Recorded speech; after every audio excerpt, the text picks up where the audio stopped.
Subscribe करें और bell दबाएं ताकि कोई खबर रह न जाए। बिस्मिल्लाहिर्रहमानिर्रहीम, अस्सलाम वालेकुम। प्रोग्राम में मैं सुमैया रिजवान आपको वेलकम कहती हूँ। नाज़रीन, आप जानते हैं कि सेनेट के इंतखाबात होने में अब कुछ ही रोज़ बाकी रह गए हैं। 3 मार्च को इलेक्शन होना है। सेनेट का क्या होता है, किसी मुल्क में सेनेट का किरदार क्या होता है? अगर हम अपने मुल्क में बात करें तो सेनेट में हरकत हमें उस वक्त नज़र आती है जब यहाँ इंतखाबात होने वाले होते हैं। यहाँ पर कानून साजी होनी होती है, मुल्क कौम के लिए फैसले होने होते हैं। लेकिन जब यहाँ पर बात ही इस तरह से शुरू हो कि सेनेटर्स जो होते हैं वो आपस में एक दूसरे के लिए खरीदो फरोख्त करते हैं, यहाँ पर एक टिकट के लिए एक बंदा लाखों में करोड़ों में बिक जाता है। जब इस तरह की गुफ्तगू सुनती हो आवाम और देखती भी हो, और हम सुनते भी आए हैं कि सालों से यहाँ पर हॉर्स ट्रेडिंग जिसका नाम दिया जाता है वो खरीदो फरोख्त होती है। पाकिस्तान तहरीक इंसाफ की हुकूमत ने 2 साल बाद ये बात की, तकरीबन 2.5 साल बाद, कि ये हॉर्स ट्रेडिंग के अमल को हमें रोकना है और उसका तरीक़ाकार ये है कि ओपन बैलेट के ज़रिए इलेक्शन हो, जो कि टेक्निकली ऐसा मुमकिन नहीं है। उसके बावजूद हुकूमत ने अपने सारे ऑप्शन इस्तेमाल किए। पहले हुकूमत ने ये कानून साजी यानी कि आइन में तरमीम टेबल की, जिस पर अपोजिशन ने उनकी बात नहीं सुनी, जो कि 2 अक्सरियत में नहीं है हुकूमत। उसके बाद ये मामला सुप्रीम कोर्ट लेकर गए, सदारती रेफरेंस भी लेकर आया गया। अब सुप्रीम कोर्ट में इसकी समाअत हो रही है। कल तक कहा गया कि दलाइल मुकम्मल कर लें और फैसला दे दें, लेकिन चीफ जस्टिस ने कहा कि हमारे लिए मुमकिन नहीं है कि हम कल तक ये फैसला दे सकें। ज़रा मैं आपको बता दूं कि समाअत में हुआ क्या, फिर इसी पर गुफ्तगू करेंगे। मेरे मेहमान मेरे साथ मौजूद होंगे। चीफ जस्टिस ने रिमार्क्स दिए कि कानून में जो कुछ दर्ज है उस पर नेक नियति से अमल करना होता है। कानून पर बदनीयती से अमल हो तो मसाइल जन्म लेते हैं और आम शहरियों के लिए वोट का खुफिया रहना ज़रूरी है। रज़ा रब्बानी ने उन्होंने कहा कि जो वोट के लिए करप्शन हो रही होती है वो तो पहले ही हो चुकी होती है। जो वोट पर करप्शन करने वाला शख्स होता है वो पहले ही सब कुछ कर चुका होता है। उसके बाद अगर आप उसको ओपन भी करेंगे तो क्या फ़ायदा? ये सवाल हमने कई बार खड़ा किया। हमने इस बात पर टेक्निकली गुफ्तगू की, हमने तमाम तर सूरत हाल को सामने भी रखा। लेकिन आज यही बात मैं उठाऊँगी और इसी पर सवाल करेंगे कि जो पाकिस्तान तहरीक इंसाफ की हुकूमत चाहती है, तो करप्शन के मामलात, हॉर्स ट्रेडिंग के मामलात ये तो अभी शुरू हो चुके हैं। खुद एक वीडियो भी मंजर आम पर आई, उस पर एक कमेटी बनी, हुआ क्या? कुछ नहीं। तो अब कहने का मकसद ये है कि अगर ये फैसला नहीं भी होता और वोट खुफिया ही रखा जाता है और हॉर्स ट्रेडिंग को रोकने के लिए कोई और तरीक़ाकार नहीं होता, तो फिर आखिर होगा क्या? कि हमारे मुल्क में सब कुछ ऐसे ही चलता रहेगा और हुकूमत क्या सिर्फ और सिर्फ अपनी पॉइंट स्कोरिंग करना चाहती है, अपना वो क्लियर करना चाहती है? इरफान खादिर साहब मेरे साथ मौजूद हैं, साबिक। और शुक्रिया आपका इरफान खादिर साहब। ज़ाहिर है ये मामला बहुत दिनों से ज़ेर बहस है, लेकिन अब ज़ाहिर है अब ये फाइनल मामलात हो रहे हैं। अभी कुछ ही दिनों में सुप्रीम कोर्ट फैसला भी दे देगी और लगता यही है कि हुकूमत की सारी नज़रें सुप्रीम कोर्ट पर हैं। हुकूमत सारी तवज्जो वहीं पर दे के बैठी हुई है। आपके ख्याल में जो अब तक समाअत हुई है, जो रिमार्क्स सामने आए हैं, क्या लग क्या रहा है आपको? क्या इतना आसान होगा सुप्रीम कोर्ट के लिए भी फैसला देना? देखिए, इसमें कोई इतना मुश्किल कोई चीज नहीं है, फैसला नहीं है। ये तो उनकी एडवाइस है, उन्होंने एक एडवाइस देनी है जो कि गवर्नमेंट ने उनको मांगी है और ये एडवाइजरी जुरिस्डिक्शन है। और सुप्रीम कोर्ट का कुछ भी कह देना उसका मतलब हरगिज ये नहीं है कि सुप्रीम कोर्ट की जो राय है वो आइन से मावरा हो जाएगी या आइन से बड़ी हो जाएगी। सुप्रीम कोर्ट इस किस्म की तो राय नहीं दे सकती जिसमें वो कहे कि जी सीक्रेट बैलेट जो है वो उससे इलेक्शंस नहीं होंगे सेनेट के। जिस तरह के जजेस सवाल पूछ रहे हैं उससे तो लग रहा है जैसे कि वो थोड़ी देर के लिए उसको पसे पुष्ट डाल रहे हैं और वो जिस तरह से कोई करप्शन का मामला उनके सामने आ गया है। जबकि अगर किसी की करप्ट प्रैक्टिस सामने आई है, जिस तरह से एक वीडियो सामने आई है जो कि बड़ी वायरल हुई है, तो उसमें तो आपके अदारे बने हुए हैं, वहां पे आपका नैब भी है करप्शन को रोकने के लिए, आपकी इन्वेस्टिगेशन इंटेलिजेंस एजेंसीज हैं, और उसके अलावा पाकिस्तान पीनल कोड में भी इस तरह के ऑफेंसेस जो हैं तो वो तो पुलिस को भी एक्टिवेट आप कर सकते हैं। उसका हरगिज़ ताल्लुक सीक्रेट बैलेट से नहीं है, क्योंकि सीक्रेट बैलेट जो है वो तो है किसी भी दुनिया की जमहूरियत का। और सारी दुनिया में जहां जहां भी हमारी तरह की पार्लियामेंट्री डेमोक्रेसी है, बल्कि जहां ये नहीं भी है वहां भी सीक्रेट बैलेट से इलेक्शन होते हैं। बिकॉज सैंक्टिटी ऑफ वोट जो है वो हो ही नहीं सकती जब तक कि सीक्रेट बैलेट ना हो, क्योंकि अगर आप सीक्रेट बैलेट खत्म कर तो फिर वो जो जिसको कहते हैं फ्री इलेक्शन, तो फ्री और फेयर इलेक्शन फिर पॉसिबल नहीं है। बिकॉज जो वोटर है उसको आपने मैक्सिमम सिक्योरिटी प्रोवाइड करनी है उसकी प्राइवेसी को, बिल्कुल। और इसीलिए वो जो बैलेट है वो सीक्रेसी जो उसकी है वो बिल्कुल परपेचुअल है, तो उसको तो किसी तरह से आप छेड़ नहीं सकते, उसको कोई टेपर डाउन या उसमें किसी किस्म की आप कमी बेशी नहीं कर सकते। और अगर आप वाकई करना चाहते हैं जो कि दुनिया में कहीं भी नहीं हुई, तो फिर तो आइन में तरमीम के जरिए हो सकता है, उसके अलावा तो नहीं हो सकता। अब ये जो कह रहे हैं चीफ जस्टिस, ये तो बड़ा मुश्किल मसला आ गया। तो पाकिस्तान में पिछले 50 साल से तकरीबन 48 साल से ज्यादा हो गए हैं ये 73 के कॉन्स्टिट्यूशन के हुए, और इलेक्शन जो है ये सीक्रेट बैलेट के जरिए हो रहे हैं सेनेट के। और इरफान काजी साहब, एक बात ये भी की जा रही है कि अगर सीक्रेट बैलेट का मामला खत्म करना है, अगर सीक्रेट बैलेट का मामला खत्म करना है तो फिर तो इंतखाबात करवाने की भी जरूरत नहीं है, ऐसे ही गिन लिए जाएं वोट। आप बिल्कुल सही कह रही हैं। ये सुप्रीम कोर्ट के एक जज साहब ने ये ऑब्जर्वेशन दी है जो आप फरमा रही हैं, और ये बिल्कुल सही है कि अगर ये सीक्रेट बैलेट को खत्म करना है तो फिर इंतखाबात को भी खत्म करें। और वो एक जज साहब जो है वो कह रहे हैं कि जी वो रिप्रेजेंटेशन जो है सेनेट में उतनी उसी प्रोपोर्शन से आनी चाहिए किसी भी सूबे की जिस प्रोपोर्शन से उस सूबे की रिप्रेजेंटेशन प्रोविंशियल असेंबली। सारी बातें जो है ये बिल्कुल इररिलेवेंट हैं, इसका इससे कोई ताल्लुक नहीं है, और आइन को भर के फॉलो करना। इलेक्शन कमीशन ने तो दो टोक अपना मौकफ पेश कर दिया है। उन्होंने कहा कि ये होगा ही सीक्रेट बैलेट से तावक्ते के आइन में तरमीम हो। तो अब एडवाइजरी ज्यूरिसडिक्शन में अगर सुप्रीम कोर्ट कुछ कह भी देती है तो इलेक्शन कमीशन भी तो उसको मानने का पाबंद तो नहीं है। और बिल्कुल आप सही कह रहे हैं इरफान कादिर साहब, पहली बार ऐसा लगा है कि इलेक्शन कमीशन एक आज़ाद इदारा है, वो अपनी राय रखता है, वो जानता है कवानीन क्या है। बहुत शुक्रिया आपका, आपके वक्त का बहुत अच्छी जो है वो गुफ्तगू की, और ज़ाहिर जो पॉइंट्स हैं वो यही हैं, ये इसी पर गुफ्तगू करने वाले मेहमान हमारे साथ मौजूद हैं। जमशेद इकबाल चीमा साहब पाकिस्तान तहरीक इंसाफ से हमें ज्वाइन करें, और राना एहसान साहब पाकिस्तान मुस्लिम लीग नून से हमारे साथ हैं। चीमा साहब, मैं आपसे गुफ्तगू आगाज़ इसलिए करना चाहूँगी क्योंकि मैंने अपने इंट्रो में ये बात कही कि सेनेट का मतलब क्या होता है। ये वो जगह है जहाँ पर मुल्क और कौम के लिए फैसले होते हैं, कानून साजी करनी होती है। लेकिन अपने मुल्क की अगर हम बात करें तो सेनेट में हरकत हमें उस वक्त नज़र आती है जब सेनेट के इलेक्शंस होने लगते हैं, तो हमें पता चलता है कि अच्छा सेनेट भी कोई चीज़ है। जिस तरीके से हमने बना दिया है अपने इतने बड़े ऐवान को, क्या ये ऐसा होना चाहिए? फिर टिकट बांटने के मामले पर भी बहुत बहस होती है। इस पर आप लोगों ने भी वजाहत दी कि हमने ऐसा नहीं किया कि अपने अपनों को टिकट बांटे हों, लेकिन इस पर आप पर भी तनकीद हुई। एक तो ये मामला है। दूसरा मामला ये है कि आप लोग ओपन बैलेट के जरिए करवाना चाहते हैं। अगर ओपन बैलेट के जरिए आप लोग करवाने में जो कि नज़र नहीं आता कि कामयाब होंगे, हो भी जाते हैं, तो फिर करवाने की इंतखाबात ज़रूरत क्या है? अपने मेंबर्स को गिन लीजिए और ऐलान कर दीजिए। बिस्मिल्लाहिर्रहमानिर्रहीम। देखें, बेसिक जो बात है, मेरा आपका या राना एहसान साहब बैठे हैं उनका, ये बाकी सारे लोगों का अवामी मुतालबा जनरली ये है कि इलेक्शन जो है फ्री एंड फेयर होना चाहिए। फ्री एंड फेयर अगर कोई बंदा अपना वोट बेच देता है या उसका कोई अमीर आदमी उसका वोट ख़रीद लेता है, उसको 10 करोड़ देता है, 20 करोड़ देता है, what ever it amount is, 5 crore देता है, 10 लाख देता है, अगर कोई वोट ख़रीद लेता है तो फ्री एंड फेयर कैसे हुआ ये? या आप कह लें कि उसकी राय का एहतराम कैसे हो गया, उसमें राय कैसे आ गई? वो उससे चोर ख़रीदे, उससे डाकू ख़रीदे, उससे माफिया ख़रीदे, जब उसने वोट बेच दिया तो फिर उसमें ना फ्री रहा, ना फेयर रहा, ना मेरिट पे रहा, ना आप कह लें कि जमहूरी रहा, ना उसकी अपनी सोच रही, कुछ भी नहीं रहा। वो एक चंद टकों के अगेंस्ट के इवज़ उसने बेच दिया। सो बेसिक जो बात है वो तो ये है कि आप कह लें कि इतने अच्छे ईवान को, इतने ऊंचे ईवान को पोलूट ना किया जाए। यहाँ पे वो लोग ना आ जाएं जो आप कह लें कि कोई ड्रग्स मनी लेके आए हैं, यहाँ पे वो लोग ना आ जाएं जो कब्ज़े करके आए हैं, या आप कह लें कि जायज़ तरीके से पैसे कमाए हैं लेकिन बेतहाशा पैसे हैं, और चंद पैसों आप कह लें पैसे वालों के हाथ में ये ईवान ना आ जाए। ये टेक्नोक्रेट का ईवान है, ये आप कह लें कि कानून बनाने वालों का ईवान है। बिल्कुल है, लेकिन इसको रोकने का तरीक़ाकार होना चाहिए था।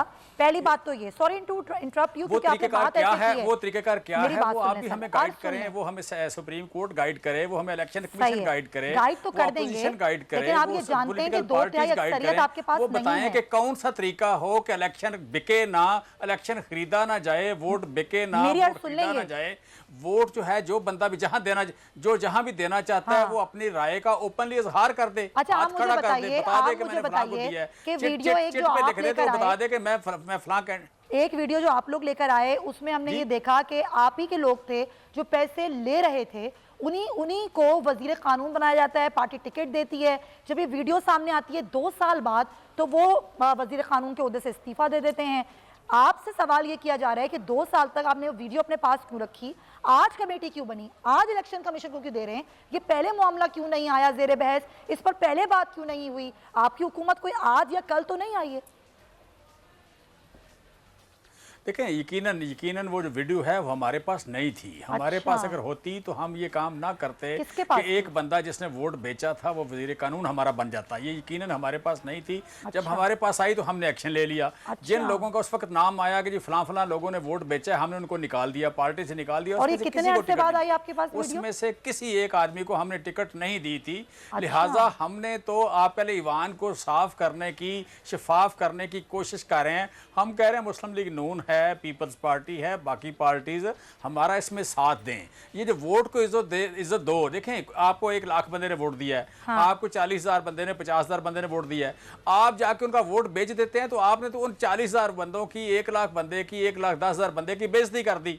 आपने चंद टकों के एवज उनकी राय बेच दी। आपने बेच दी किसी चोर को, मजे की बात ये कि ये करप्शन रोकने के लिए मनी लॉन्डर को आपने राय बेच दी। तो आपने राय बेच दी तो मतलब आपका इज्जत तो आपने शीमा साहब। लेकिन मेरा आर्गुमेंट इसमें यह है, आपके इदारे मौजूद हैं जो करप्शन को पकड़ें, जो ऐसे लोगों को पकड़ें। आइन में तरमीम आप इसलिए नहीं कर सकते कि 2/3 अक्सरियत नहीं है और कुछ ताल्लुकात भी आपके अपोजिशन के साथ अच्छे नहीं रहे, तो जाहिर कैसे करेंगे? ये एक बहुत बड़ा सवाल है। मैं राना साहब से जरा बात करूं, आपका पॉइंट आया। राना एहसान साहब, अच्छी सोच है, हुकूमत की नीयत साफ है, हुकूमत चोरी को, करप्शन को, हॉर्स ट्रेडिंग को रोकना चाहती है, क्यों साथ देना नहीं चाहते आप लोग इस चीज का? बहुत शुक्रिया समैया। देखें, बड़ा ये सिंपल मैटर है। अगर आप कोई चेंज लाना चाहते हैं या इलेक्शन रिफॉर्म्स करना चाहते हैं तो उसका एक तरीका कार है। नंबर 1, आपको कोर्ट से तशरीह करने की जरूरत नहीं है या उनकी इंटरप्रिटेशन की जरूरत नहीं है। आपको जो फोरम है वो नेशनल असेंबली का फोरम है। वहां मैं आपसे सवाल पूछता हूं कि मुझे बताएं, इन्होंने कौन सी कमेटी बनाई जिसके अंदर सारी जमातों को दावत दी हो और उनको कहा हो कि आपके क्या पॉइंट ऑफ व्यूज हैं, आपका क्या इसके ऊपर मौकफ है, आप अपने मौकफ दें और हम ये डिस्कशन करें। इन्होंने ऐसा कुछ नहीं किया। एक बुलडोज करने की कोशिश की, अमेंडमेंट जो कि नामुकम्मल थी, उसके ऊपर प्रॉपर वर्किंग नहीं की गई थी और उसके अंदर भी नो कॉन्फिडेंस मोशन को स्किप कर दिया गया, उस पर ओपन बैलेट हो ना हो, और उसके ऊपर भी जो आपका सेनेट के चेयरमैन का इलेक्शन है उसके बारे में कोई बात नहीं की गई। तीसरी जो चीज है वो ये है कि जो सेनेटर रजा रुबानी साहब ने बात की उसमें भी बहुत ज्यादा वजन है।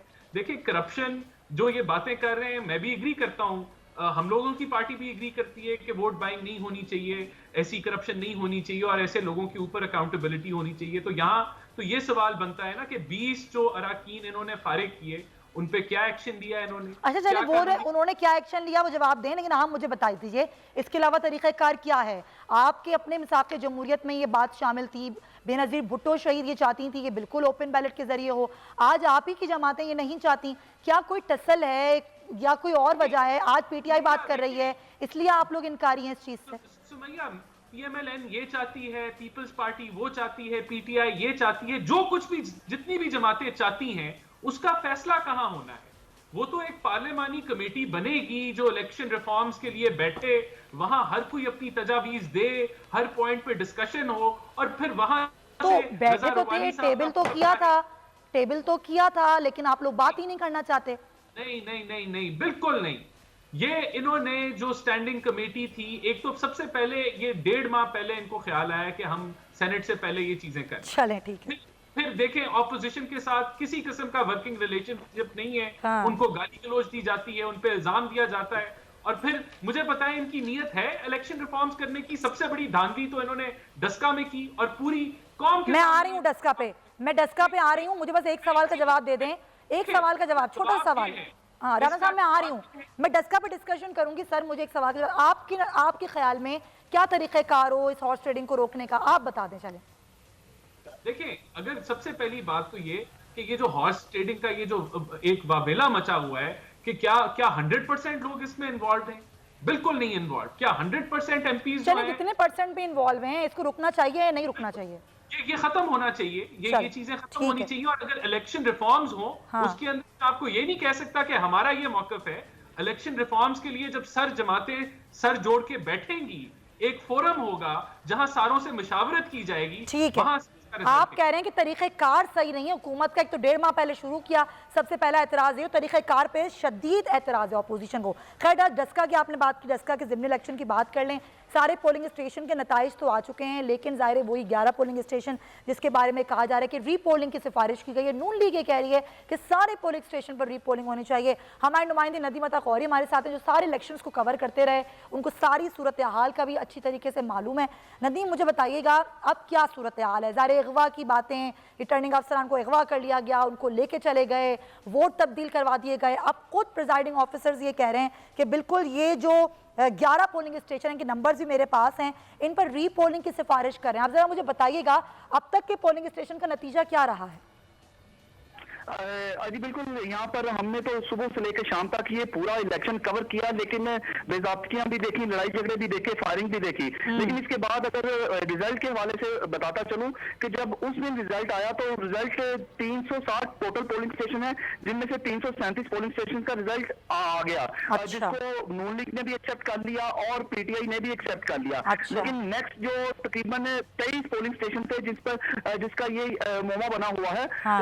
इन 23 पोलिंग स्टेशन सुबह लेट आया। कोई किसी पोलिंग स्टेशन से रिजल्ट आ गया 3 बजे, किसी का 6 बजे और किसी का टोटल 7 बजे तक इनके पास रिजल्ट रिसीव हुए। जिसके बाद जब काउंटिंग की गई तो पीटीआई जीत गई और पाकिस्तान मुस्लिम लीग नून उस रिजल्ट के मुताबिक गैर खत्मी और गैर सरकारी नतायज के मुताबिक हार गई। जिसके बाद 23 पोलिंग स्टेशन पर इस धांधली का इल्जाम लगाते हुए मुस्लिम लीग नून ने इस रिजल्ट को हुआ क्या था? कर दिया। आप तो रिपोर्ट कर रहे थे ना, आप बताएं क्या हुआ था इन 23 पोलिंग स्टेशंस पे? इन पोलिंग स्टेशन के जो प्रिजाइडिंग ऑफिसर्स थे वो यहाँ पर पहुंचे ही नहीं। इनके मोबाइल भी और इन्हीं के आरओ के मुताबिक, ये जो आरओ थे यहाँ पे जो इस इलेक्शन को, हाँ। उनके मुताबिक इनके साथ राब्ता ही मुमकिन नहीं हो सका। जितने भी प्रिजाइडिंग ऑफिसर्स यहाँ पे 23 के करीब बताए जा रहे हैं कि इन 23 का रिजल्ट लेट आया। ना ही इन्होंने जो व्हाट्सएप ग्रुप बना होता है उसमें इन्होंने अपना रिजल्ट भेजा और ना ही सुबह के टाइम पे आए और इन्होंने सबमिट किया। तो अब इलेक्शन कमीशन ने क्या कहा है? क्या कोई कार्रवाई होगी इन प्रिजाइडिंग ऑफिसर के खिलाफ? जी बिल्कुल, इलेक्शन कमीशन ने आज ही यहाँ पर फैसला भी सुनाया है अपना, लेकिन इसमें 25 तारीख तक इन्होंने नेक्स्ट डेट दी है मुकम्मल फैसले के लिए। क्योंकि दोनों पार्टियों ने अपने अपने सबूत पेश करने के लिए इनसे डेट मांगी है और फैसला इन्होंने यही प्रिजाइडिंग ऑफिसर के मुताबिक यहाँ पे आरओ है उन्हीं के मुताबिक ये इल्जाम लगा रहे हैं कि 14 जो अभी 14 पोलिंग स्टेशन है ना, वहाँ पे धांधली के शवाहिद भी मिले हैं और इनका जो फॉर्म 45 है ये एक तो सबमिट करवाते हैं। ये जो पोलिंग, अच्छा बस मुझे ये बता दें क्विकली कि क्या वोटों की तादाद आई है अभी तक नून लीग के भी उम्मीदवार की और पीटीआई के उम्मीदवार की? जो 337 का रिजल्ट था उसमें तकरीबन 3,700 से पाकिस्तान मुस्लिम लीग जीत रही थी। जो टोटल 360 का रिजल्ट आया उसके मुताबिक 1 लाख से ज्यादा 1 लाख पाकिस्तान मुस्लिम लीग नून के काउंट हुए, जबकि अली असद मल्ली जो पीटीआई के कारकुन हैं और उम्मीदवार हैं उनके 1,10,000 के करीब वोट हुए।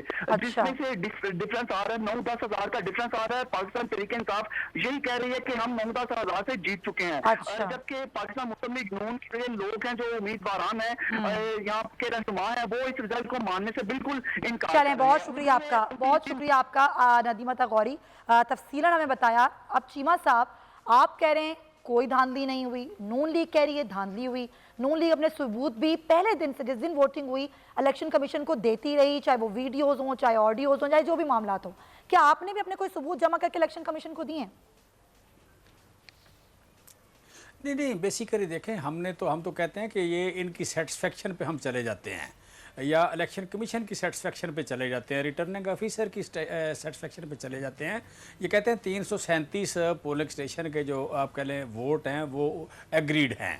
अब 23 हैं या 22 हैं या 21 हैं 20 हैं, जितने भी पोलिंग स्टेशन के वोट एग्रीड नहीं हैं, हमारे उम्मीदवार ने लिख के दे दिया कि इन पर दोबारा पोल करवा लिया जाए।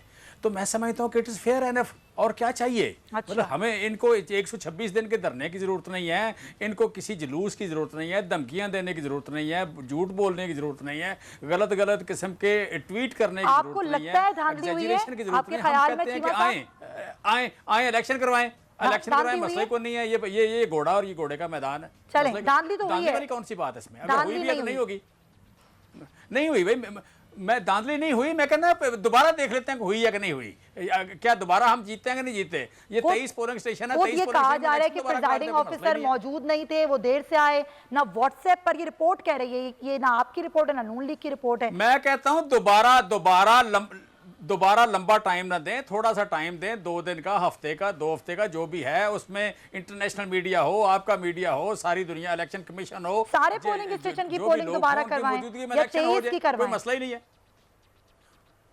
नहीं, उसकी जरूरत ही नहीं है, सारे की जरूरत ही नहीं है। मतलब पहली बात तो ये कि जो इलेक्शन कमीशन फैसला करे, फैसला वो होगा जो इलेक्शन कमीशन करेगा। अच्छा। हम मतलब वो एक न्यूट्रल बॉडी है जिसको अच्छा। मुस्लिम लीग नून, अपोजिशन ने और गवर्नमेंट ने मिलकर इलेक्शन कमिश्नर लगाया है, ठीक है। लिहाजा वो एक न्यूट्रल बॉडी है, वो जो फैसला करे। दूसरी बात ये है कि हम कहते हैं कि भाई आपने कहा 23 पोलिंग स्टेशन पे धांधली हुई है, तो उन 23 पोलिंग स्टेशन पे हमारे उम्मीदवार ने लिख के दिया कि आप दोबारा इलेक्शन करवा लें।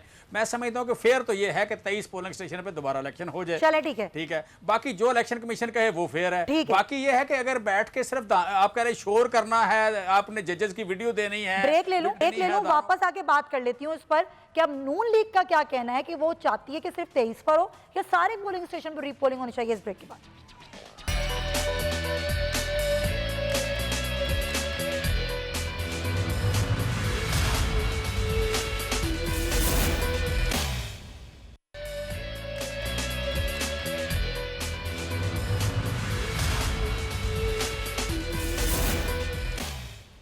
वेलकम बैक जनाब। कौमी असम्बली की कार्रवाई आप देख रहे थे जहां पर बच्चों पर जिस्मानी तशद्दुद तालीमी इदारों में होता है उसके खिलाफ एक बिल पेश किया गया। लेकिन ज़ाहिर हम डिस्का के इलेक्शन के हवाले से बात कर रहे थे, पहले ज़रा उस पर बात मुकम्मल कर लें, फिर अपने दीगर टॉपिक से जाने पाएंगे। राना साहब, जो सवाल मैं आपके लिए छोड़ के गई थी वो यही है कि नून लीग का तो ये सामने आ गया है मौक़िफ़ कि आप चाहते हैं कि तमाम पोलिंग स्टेशन पर रीपोलिंग हो।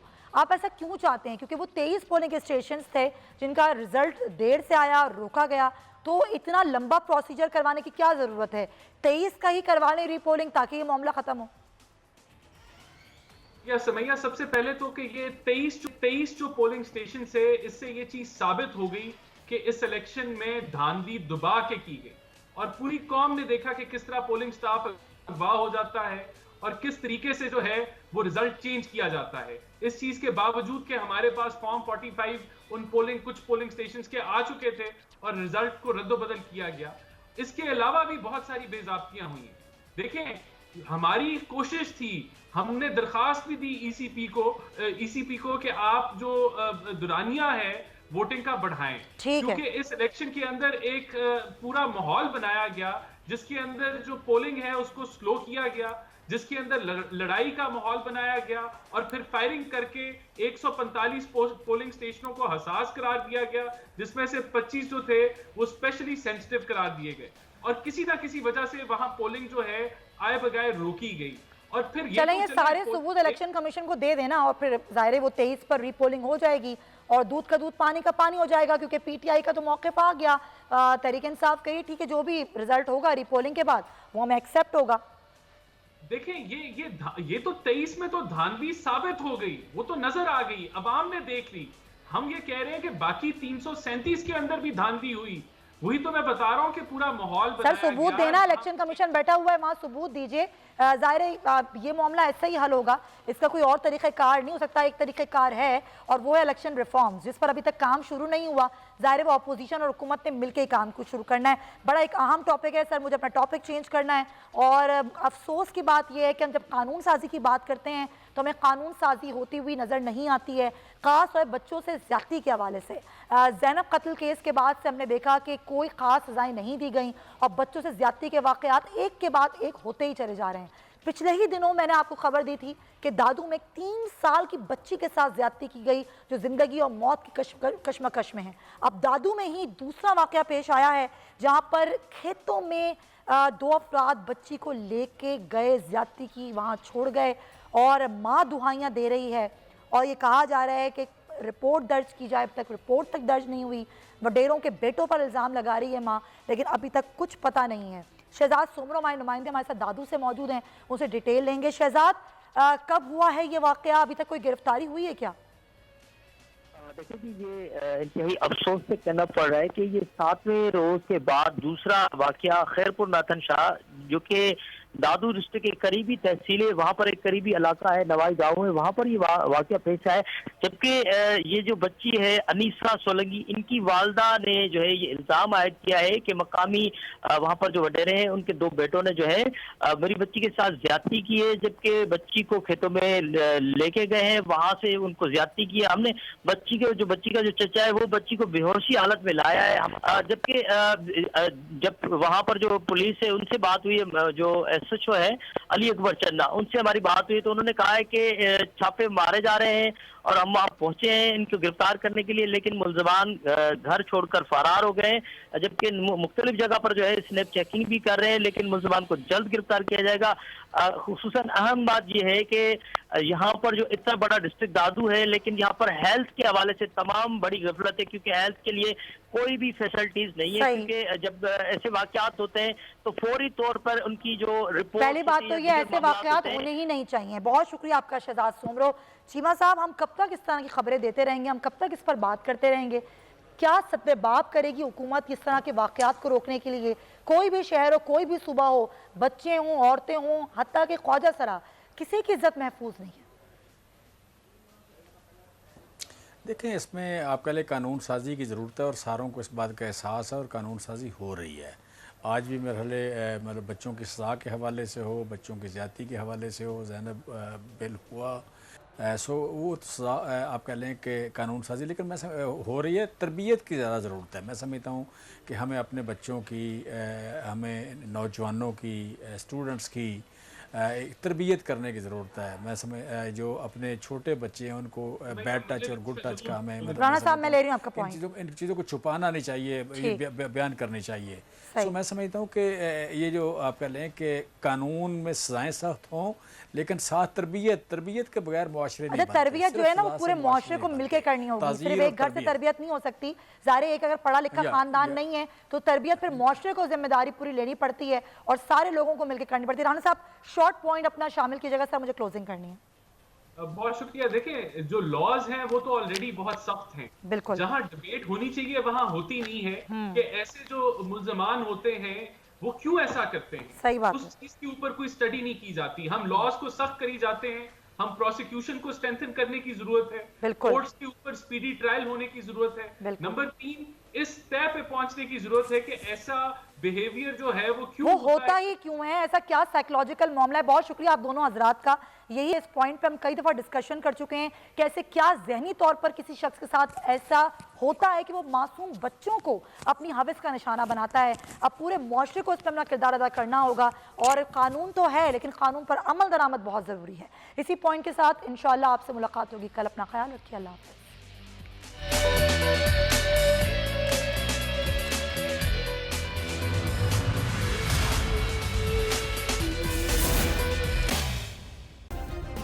सब्सक्राइब करें और बेल दबाएं ताकि कोई खबर रह न जाए।